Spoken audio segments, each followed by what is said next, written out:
Dinas Kesehatan Kota Pekanbaru mencatat, Januari hingga Minggu ke-37 tanggal 13 September tahun 2025, kasus demam berdarah dengue (DBD) mencapai 675 kasus. Kasus alami peningkatan jika dibanding bulan sebelumnya, yakni Januari hingga pekan ke-18 2025, yang tercatat 392 kasus. Dari total 675 kasus, disampaikan Kepala Dinas Kesehatan Kota Pekanbaru, Hasli Fendriyanto didampingi Kepala Bidang Pencegahan dan Pengendalian Penyakit, P2P, Edi Satriawan, serta Kepala Tim Kerja Pencegahan dan Pengendalian Penyakit Menular, Rasmanto, SKMMkes. Kecamatan Payung Sekaki tertinggi kasus DBD, yakni 83 kasus, kemudian Kecamatan Marpoyan Damai 68 kasus, Kecamatan Tuah Madani 66 kasus. Ini, jumlah kasus, katanya Januari sampai Minggu ke-37 tanggal 13 September tahun 2025.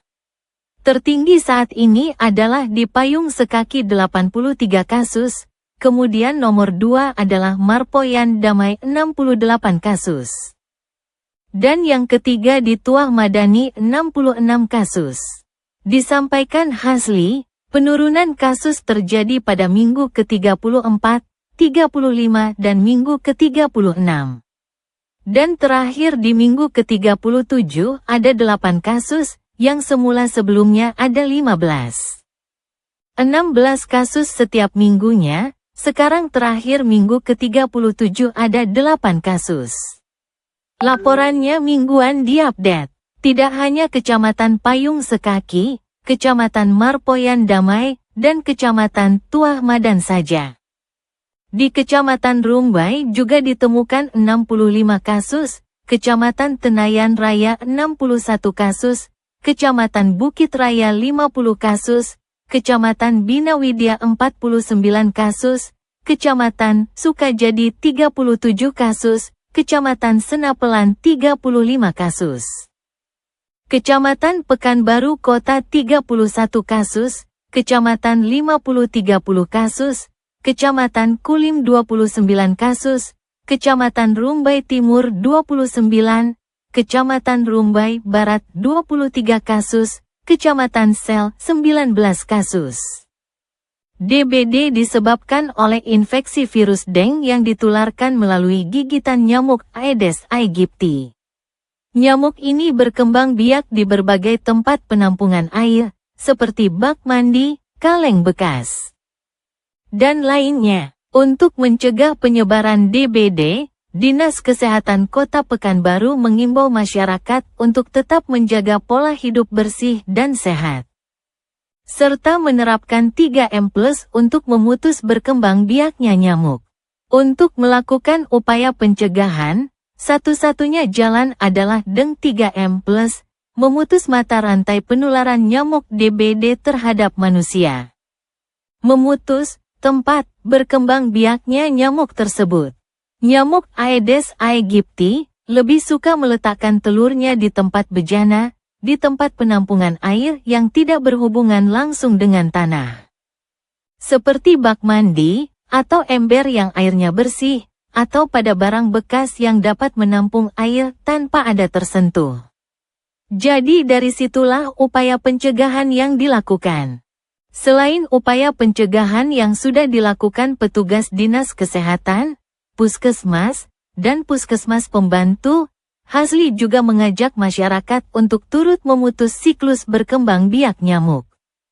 Masyarakat juga diharapkan melakukan upaya pemutusan dari bawah, dimulai dari perkembangbiakan nyamuk, mulai dia meletakkan telur di tempat itu. Bagaimana supaya tidak terjadi tempat perindukan?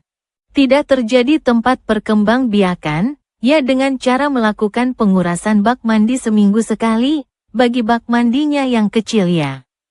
Bagi bak mandinya yang besar, bisa ditaburi bubuk abate. Abate itu untuk membunuh jentik-jentik nyamuk yang sudah ada di dalam bak. Hazli kembali mengingatkan masyarakat agar menguras bak mandi seminggu sekali. Kenapa harus seminggu sekali? Karena mulai dari nyamuk meletakkan telurnya ke tempat penampungan air itu sampai dia terbang, dia butuh waktu 10-12 hari.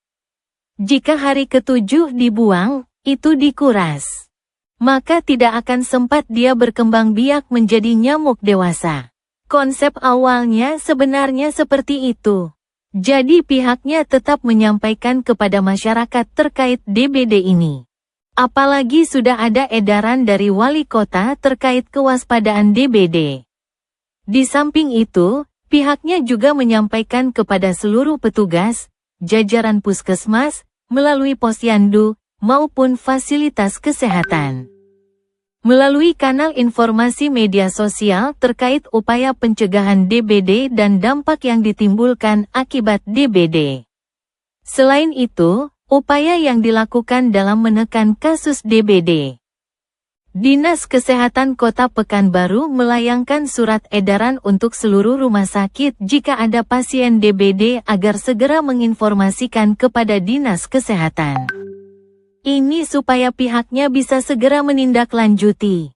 Jika ada kasus dengan diagnosis positif, dengan ada bukti hasil pemeriksaan laboratorium dari rumah sakit, pihaknya akan segera menindaklanjuti melalui puskesmas dengan melakukan penyelidikan epidemiologi ke rumah pasien. Dari hasil penyelidikan itu jika ditemukan juga kasus yang lain. Dengan pasien demam di tetangganya, ditemukan jentik nyamuk, maka ada dua langkah yang dilakukan, puskesmas akan melakukan pemberian abatesasi namanya. Untuk tempat-tempat penampungan yang memang tidak terpantau oleh pihaknya, akan ditaburi bubuk abate. Bagi pasien yang ditemukan berikutnya di lapangan, petugas puskesmas di wilayah tersebut akan melakukan penyelidikan epidemiologi. Petugas puskesmas akan melakukan pemantauan, pengecekan pada radius 100 meter dari rumah penderita, apakah ada penderita lain yang demam saat itu, dan apakah ditemukan jentik nyamuk di sekitarnya.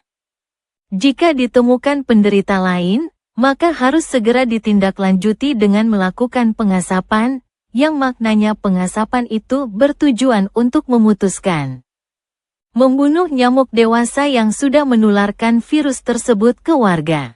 Jadi dengan fogging itu, melakukan pemutusan membunuh nyamuk dewasa supaya tidak makin banyak. Tetapi sekali lagi pihaknya tetap mengedepankan upaya pencegahan dengan 3M+. Redaksi Siberial.com melaporkan. Sumber pekanbaru.go.id /Kominfo 9, Red 3.